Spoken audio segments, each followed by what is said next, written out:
What's going on, people? It's your man, the YB. Once again, big shout out to my dog, Lawrence King, for coming through with 100 large. Bash, respect, general. Okay, so we got some leaked news ain't no one seen before right now for the Great and Washed. Bash. Chris Eubank Jr.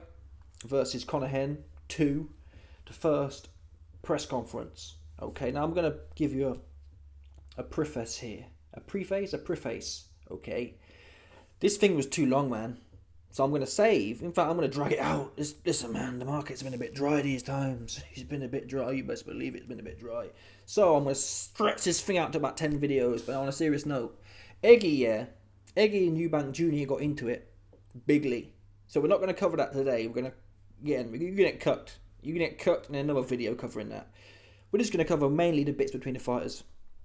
Eggy's sick though. Let me tell you now just quickly. Eggy's sick. Eggy ends up going old white man on Chris Eubank Jr. Lawyer starts talking about lawyer. I love seeing a silver spoon. His bottom lip was going. It was like corny. Eddie, man, you 50, bro. What do you need lawyers for? I'll tell you, listen, Eggy, bring your lawyers. I'll clap them upside their head allegedly. Come on. Yeah? Listen. Let me tell you something now, Eggy. Yeah? You can get all the judgment you want. The day that judge knocks my door, yeah, and is able to dig any cash out of my pocket, that's the day you get any payout, man. Okay? You best believe it. That's what I'd have told Eggy, man. Matchroom. Why are people so soft for? I used to rate Eggy. Eggy used to be based as well. He never was into suing people, but now I don't know, people do that. When someone goes from a white man to an old white man, they start acting like, you know what I mean? Calvin Candy type shit. Yeah? When he was on the way up, he was all based and Jack the Lad and yeah, brother, bosh, who's got the packet type. He had that kind of get up, didn't he? Now he's transcended into the... That's wicked. That was Frank Warren shit. That was his shtick, wasn't it? Suing dudes. Now Eggy's hopped on it. That's wicked, man. Eggy fell off, man. What happened to the banner, Eggy? Yeah? What happened to the apples and pears? Come on, bro. Tighten up, man. That's weak. That's soft.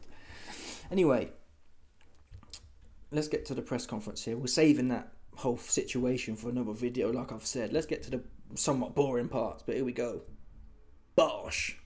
Has your opinion changed on Chris Eubank Jr.? I mean, take my hat off to him, because you need a dancing partner, and he was that for me.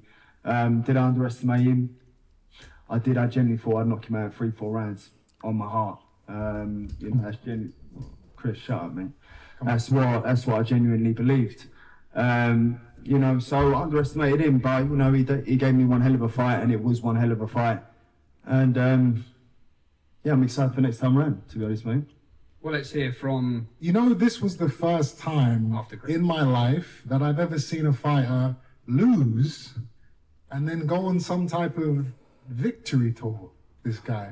No, there was this no, guy was there going was no, to events. He was going to the F1. He was like, yeah, he got his big chains on. Yeah, man, woo, woo, woo. He was a little bit. Not as bad as Edgar Bumlanger, though. Bumlanger did something different. Bumlanger, he got punched up. Didn't throw a punch against Carrot Top Canella, yeah. And he had a coming home parade in Puerto Rico. It was like, ooh, these new age man, they got no scruples. I think it was Frank Bruno. Frank Bruno got punched up or something like that. He didn't come out of his house for 6 months. That's how the old school man got down. Yeah, no, allegedly. I think he was on the Rock as well, but putting the Rock to one side. In fact, even if Frank was on the Rock, even if he was on the Rock, allegedly, it was something like that. It was either the Sniff or the Rock, whatever it was. That shows you the torment, yeah, of an old head. These new age man got no scruples, man. Yeah, they get whooped, and you see him on Instagram with a new chain and a brass, right? Come on, man, have some shame. I for sure saw Conor Benn in the Rolls Royce shop. Hey, man, woo, woo, woo. He did go, that's a victory tour. Yeah, you ain't supposed to be flossing. I mean, we get you got paid, but you shouldn't really be flossing a loss. Each to their own, obviously. But that's the truth. He was doing interviews. We were in cars. No, that was your card. You gave me. That was the 500 grand for your unprofessionalism. Yeah, you gave me that. You flew over to America. You're taking pictures of people. Oh, I'm so grateful for the love and the Yeah, support the blessed. fans are I'm showing blessed. me. You're going on like you won. You do understand you lost, right? Want me to finish? Yeah, all 10 toenails. You understand you lost, right? I mean, the I was illusion of listen, Chris. The reality is, But- like, you were sipping food for a straw. I was back in the gym after the fight, ready for September 20th. Why was you not ready? We was locked in September 20th. So if you want to talk about a little tour, I was training meanwhile. What were you doing? I was living life, man. Wow, so he says, Conor Henn says there, yeah, I was on a victory tour for getting boxed up. However, you were sipping food through a straw. Listen, man. Listen, look at what Crawford just did. And I'm not going to lie, I did take this bar from this press conference, but it sounds good. Chris Eubank brings up the fact that when Crawford went up 2 weight classes, no rehydration clause. And all due respect, we get it. Conor Henn's not Terence Crawford. Equally though, Eubank's not Canelo. So when you adjust it, more or less it's probably the same principle. I want to beat you. It's a mentality thing, right? If you scale it down, Crawford and Canelo are up here, but it's representative of a similar scenario. If Conor Henn was really with it, I want to fill you in. Yeah, I want you full of water so I can knock it right out of you myself. Come on, we saw Chris. In the changing room before he went out. In the ring. I've never seen a cat sipping so much water, man. It's not a good look. And I get it.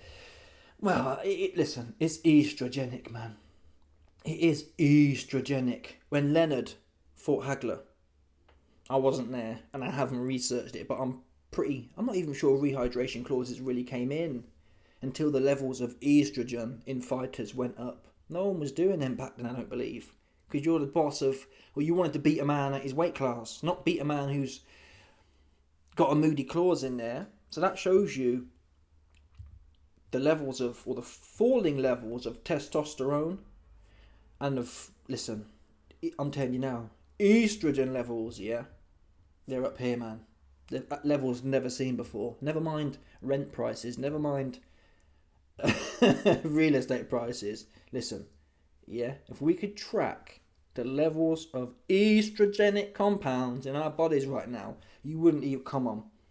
Yeah, you wouldn't believe it. And the Conor Henn's a representation of that. And I feel a bit sorry for Conor Henn. Why?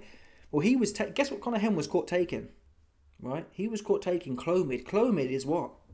Clomid is a estrogen, this is no cap, I'm not even playing now. It's an estrogen blocker. So we can't even blame Conor Henn trying to get even. Yeah? He's trying to get back to where they were at the old school. And obviously he's hopped off the pills now. He's full of estrogen again. That's why he got in there. He was fighting like a woman. You know when women fight? Katie Taylor, for example. Not so much her last fight, but historically they get in there, chin in the air, left, right. It's like a, what are them robots called? Have you seen them? You like click the buttons and you push it really hard. That was what Conor Henn was doing to a large extent. He wasn't thinking, man. So we can't even blame Conor Henn for his performance. That is just an effect, of the estrogenic compounds. Yeah, he's fighting like a woman who's lost her head. Okay, ovulating, lost her head.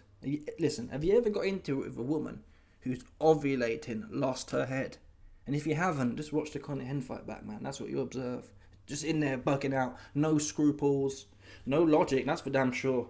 Where was the logic in Conor Henn's performance? He admits that later on in this press conference, by the way. There was no logic, man. So I argue he need to be on them pills, man. Just chill, just calm him down a bit. Yeah? Just chill him out a little bit. Because he's fighting like a crazy bird.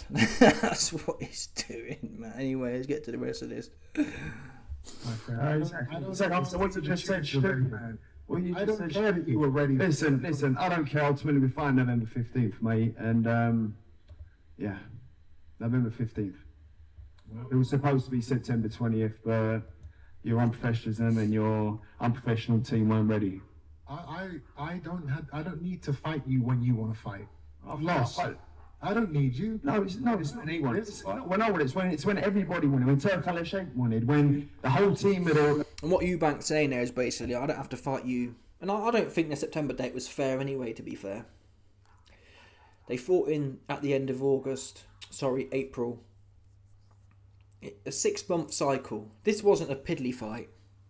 All due respect, this wasn't like a Ryan Garcia versus Rolly Romero. They should listen. Let's not even talk about them because I'll be here for another 20 minutes. But if it was Rolly Romero versus Ryan Garcia, they could have fought certainly 4 months later. Yeah. Eubank. Listen, fair play to Conor. He was happy to get in there in September. So you have to credit that with Conor. For whatever reason, though, I'm not against someone having a hard fight. 6 months is fair enough, and that would put us at... When is this fight happening? I can't even tell you, to tell the truth. When is it? Got no idea when it's happening. But I think it's October, November, so that's more or less 6 months. That's fair enough. He hasn't dragged it out like Usyk has with his Moody. What's Usyk supposed to have? He's supposed to have a bum shoulder or something. He ain't done that. So, anyway, we'll move on from that, I think. Agreed and arranged for the fight to happen. You know what happens when you have an agreement? Do you know what happens? You know when you sign a contract? Do you know what that is? I didn't sign a Do you know what contract that to is? fight you on. Let's see how you get on here this evening. Despite the setback for Conor Benn in April, what do you believe changed about the way he is seen within the boxing world? Well, just firstly, Jamie, obviously, Yeah. just a couple of... You might just going to say 30 seconds about Ricky Hatton. No, there's no 30 seconds. Chris, 1 second. You know the drill, but Chris. you know the drill. I'm not going to say some listen arsehole. to anything you say. Okay. Eggy's like... Listen. Eggy, yeah. When Chris is mugging him off here, and this is after the point that Chris Eubanks aired him out about all the fraud that Team Matchroom allegedly put on Chris Eubank Jr.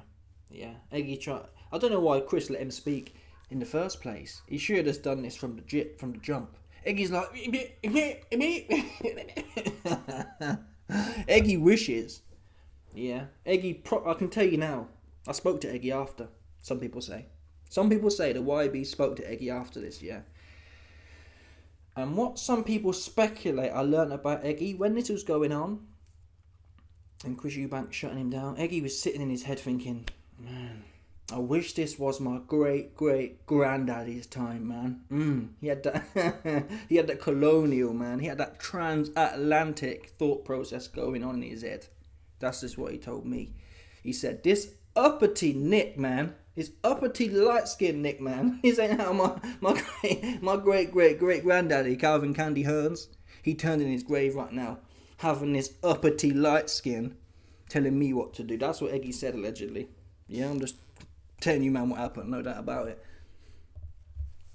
Then I'm an arsehole, I'm a bad guy, I'm in this, I'm a... all I was going to do was say a few words about... I don't want to hear any of those three words. Okay. All I was going to do is say, you ain't going to say nothing, Eggy, man. Yeah? That's what you're not going to do, and it's bad. I feel bad for Eggy, man. Honestly, I feel bad for Eggy. Yeah, hearing him get pied like this, I kind of wish it was 1814 as well. I kind of wish it was the year 1814. Just to see Eggy get some get back. That's how I felt, man. And you know it's bad, yeah, when cats like Eggy start turning to lawyers, that's how you know they've lost. Their ego's been wounded, man. That's the truth. Who calls in lawyers, man? Come on.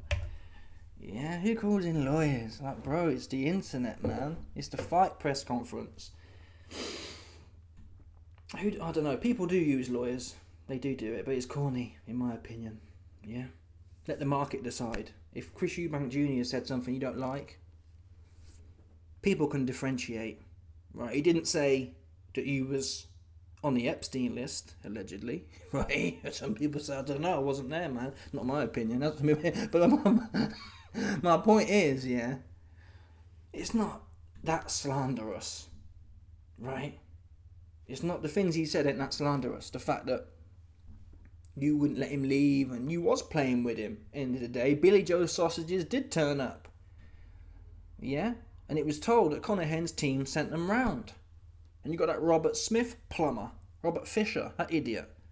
Right? Coming in there walking Billy Joe's sausages in. So I think Eubanks, I do believe they do play with him.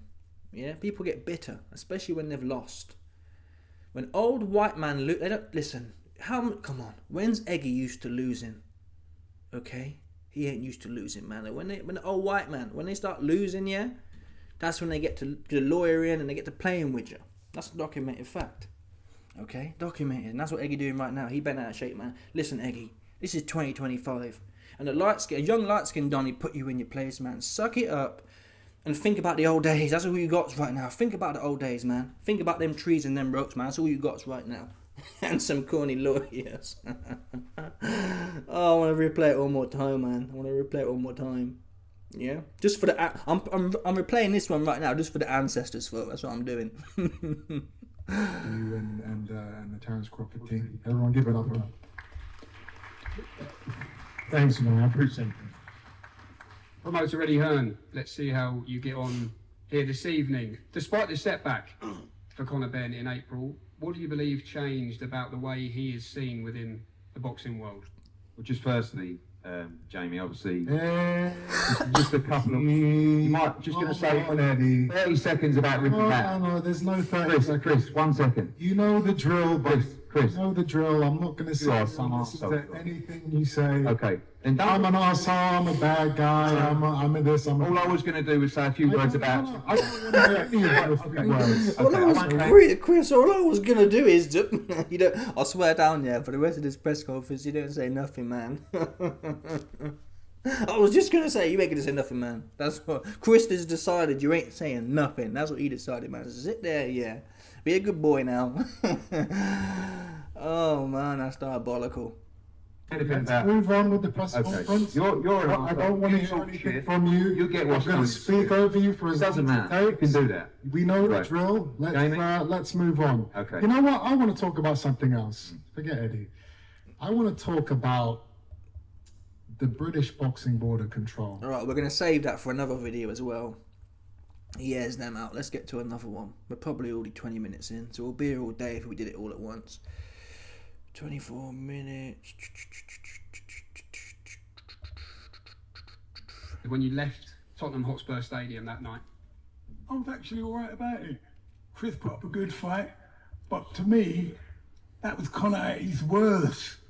He was winging punches in, throwing them left, right, not even thinking about what he was doing. Everything that we practiced for the 12 weeks of training, he didn't do one thing. High estrogen. Absolutely one thing. And he had him hurt so many times, but yet he kept on showing all the punches that he was going to throw. And I thought to myself, mate, that weren't even a real Conor. But I'm glad that he done 12 rounds with a middleweight. And the funny thing about it, we all keep saying that, oh, we made him struggling with a weight, but Chris is IBO middleweight champ. All right, I think that's a fair assessment from Nigel Benn, to be fair. Conor was winging shots, we all saw it. He wasn't even just winging shots, it was his feet. He's just hopping around like a jack in a box, and there's no doubt this was his first big fight. And in fact, I do have to give Conor some credit. To some extent, it's better to go in there, yeah, and fight like Katie Taylor, like a robot just swinging left and right, than it is to shit yourself. That's right. Because you can actually hone them emotions. Hopefully the dates work out. Hopefully, listen, if Conor Benn isn't ovulating for the next fight date, this should go differently, right? He won't be full of all that progesterone and whatever else they got in there.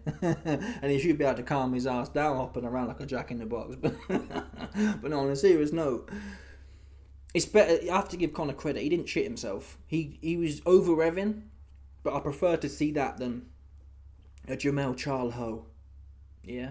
A true private schoolboy performance. Or there's loads of them you can look back in history at. People just shitting themselves. So yeah, fair play to Conor. He's young, his first big fight. You can kind of excuse him wigging out. We got one more. We got a few more actually, to be fair. I'm gonna lie to you. What must you fix? Listen, I had a beautiful camp. I had a great camp. I worked extremely hard. I've done the best I could on the night. There was a lack of discipline on the night. You can't prepare for the occasion, the emotions. It's my first fight back here in 3 years. It's just experience gained and lesson learned, for me. But ultimately, I gained more discipline, more calculated. Still that ferocity and tenacity, but just, less emotion. You told Chris to bring his winter coat this time. Alright, so like I said, I tend to agree with that.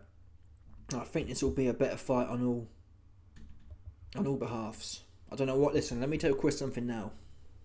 Man. Don't play around. Don't be coming in. I'm not sure. I wasn't there yet, but Eggy Hearn said, yeah, he brought his big, thick Louis Vuitton coat on to prove that, which must have weighed £4 probably, or certainly a couple of pounds. Apparently, he re-weighed in for his rehydration clause, the £70 limit, £170 limit. Apparently, he weighed in with a big, thick leather Louis Vuitton jacket on to prove the point. You got to drop all that ego shit, bro. Your ego, we need to see it in the ring with as much water as possible.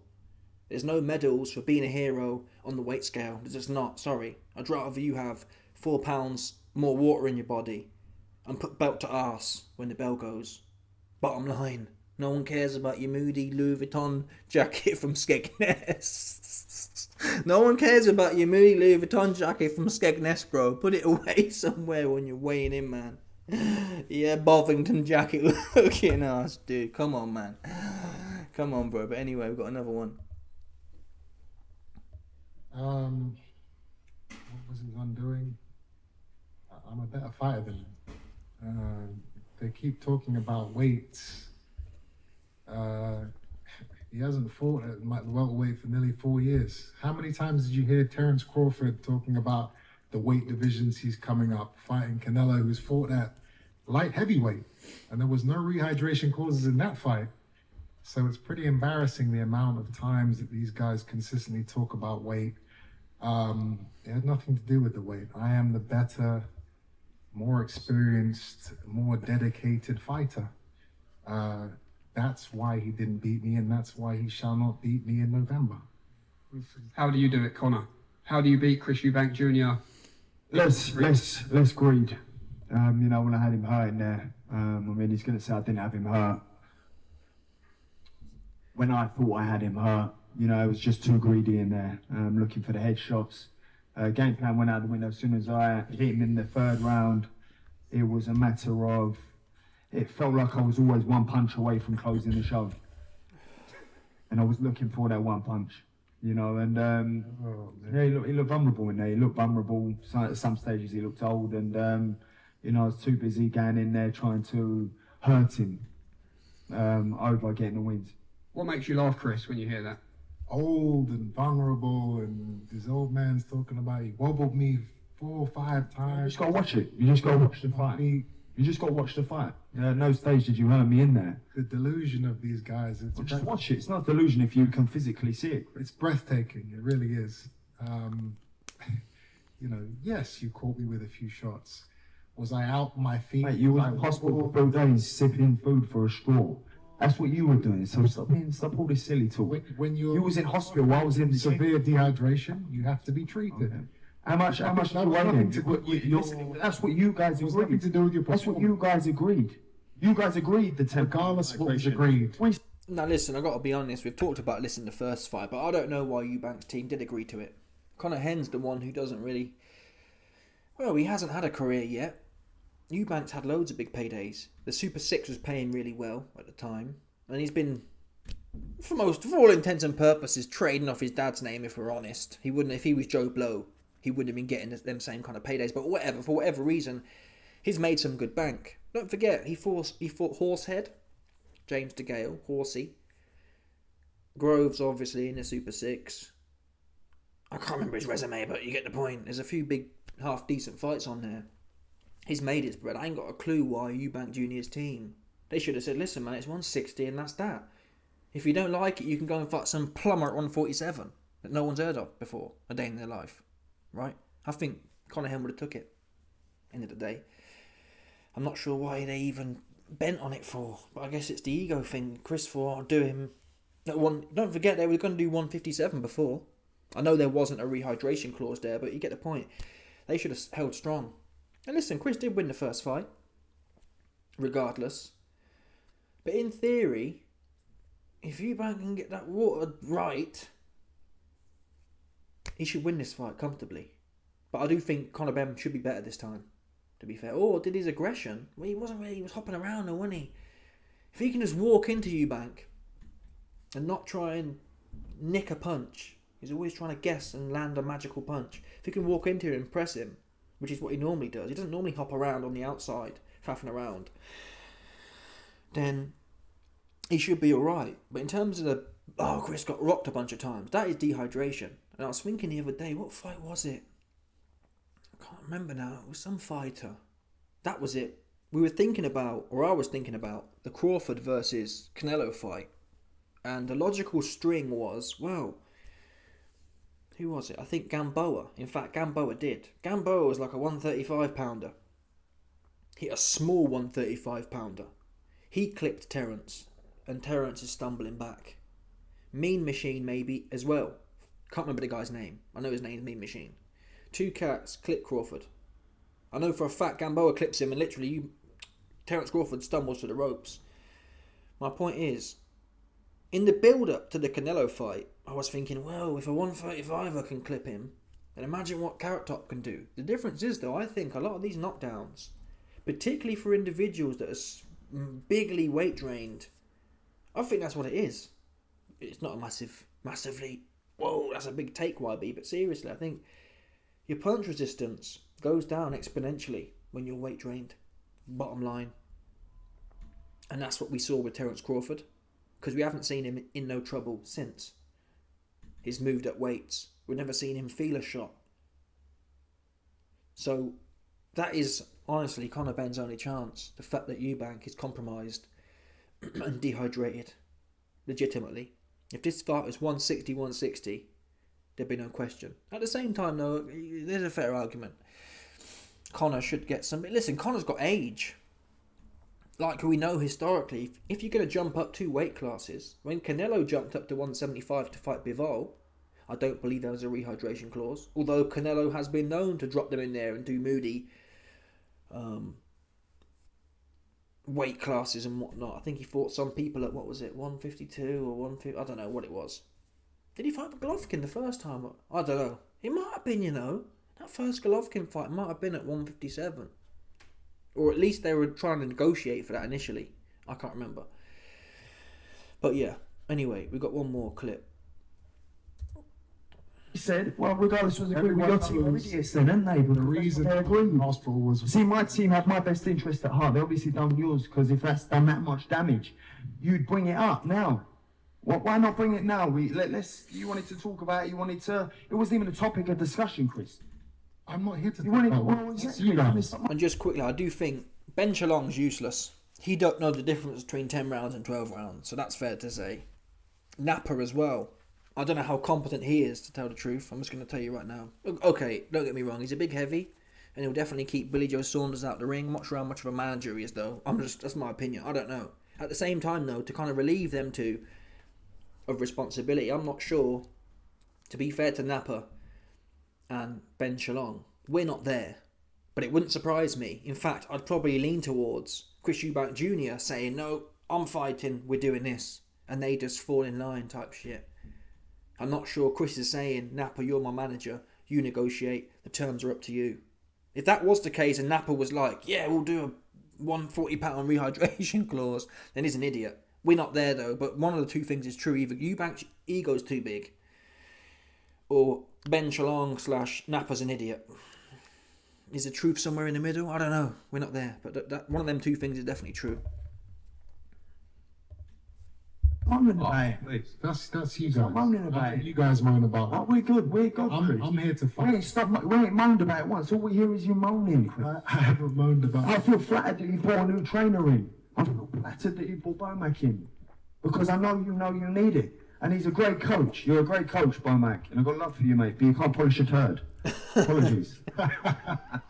One sentence prediction. I'm going to cover the whole Bomac thing in a separate video as well. Because that needs to be covered, for sure. And listen, Chris Eubank Jr., he listened to my advice, man. That's what he did. Ain't send no flowers, yeah? Ain't send no Snapchats. Not Snapchat. Super chats, man. But what he did do is take the bars. One of many, man, capping the YB's bars, man. But that's what we do here, man. We provide bars to the masses to get and washed. Yeah? It's my pleasure. No worries, brother, yeah? Oh, stop. What was I going to say? Let's move on. Prediction, Last one. Conor. Just finally, one sentence. Listen, ain't a final prediction. I ain't going to go in there and try and render him unconscious as much as I'd love to. I'm going to go in there and do the best I can with what I can and be disciplined in there. For me, experience gained and really use that experience and the lessons learned from the first fight. And for you, Chris, final sentence, what happens in the rematch? How do you do it? Again, the parliamentary the procedure. The mark that up on. Master will be the matador. This man will be the bull. Thank you. This has been a pleasure. He will be running around that ring, trying to employ all the new techniques, and I don't want to go out there and wear my heart on my sleeve and wing my punches, so I'm gonna box and we're gonna have this strategy. All of that stuff is gonna go out of the window as soon as that first little right hand connects on his chin. And after that, we're gonna have fun in there, baby, like I always do. The procedure will be parliamentary. You guys will see. Okay, a fight. And I think with Bomac, he's got a very calming presence for whatever reason. I said it after the fight, after Liam Smith 2, that was the best I've seen Eubank. And since then, I haven't been that impressed, honestly. So you can say, often these celebrity trainers who come in, you don't really notice the difference, really, right? But it has to be said. And I said this, I'm not a Johnny-come-lately. I wasn't even sold on Crawford at the time that I was glazing Bomac for what he's done with Eubank Jr. Because Roy Jones had Eubank Jr. I don't know what he was doing. At the end of the day. Sorry, I don't know what he was doing. But with Bomac, and that was the fight he got clipped in. B-level Beefy clipped Eubank in the first fight. He comes back in the rematch and just looked clean. And I said in that post-fight of B-level Beefy 2, I said I saw shades of Crawford in that fight. Watch it back for yourself, see what you think. He's super composed. Despite being knocked out for the first time in his career, super composed, and I think that's what he needs for this type of fight. Composure. I'm not sure how, and I think Conor Benn being more strategic, it might not necessarily work for him. In theory it should do, but it might not. It might mean that Eubank's able to establish his rhythm easier. Because all that footwork, whilst it was wasteful, there's no doubt, hopping in, hopping out, would have made it trickier for Chris. If you're more flat-footed or more composed, the bigger man's going to be able to get his jab off. So it's a trade-off. Let's see what happens, man. Anyway, I'm out of here, folks. Click this button right here, man. Yeah? And buy your man the YB a drink and get some exclusive content. We got the Charlie Kirk documentary here. What happened to do, man? I'll tell you who it wasn't. It was not a moody transformer liptard. It was not. Come on, bro. Yeah. It was the rabbinics, the Talmudics, and allegedly, not my opinion. Some people say.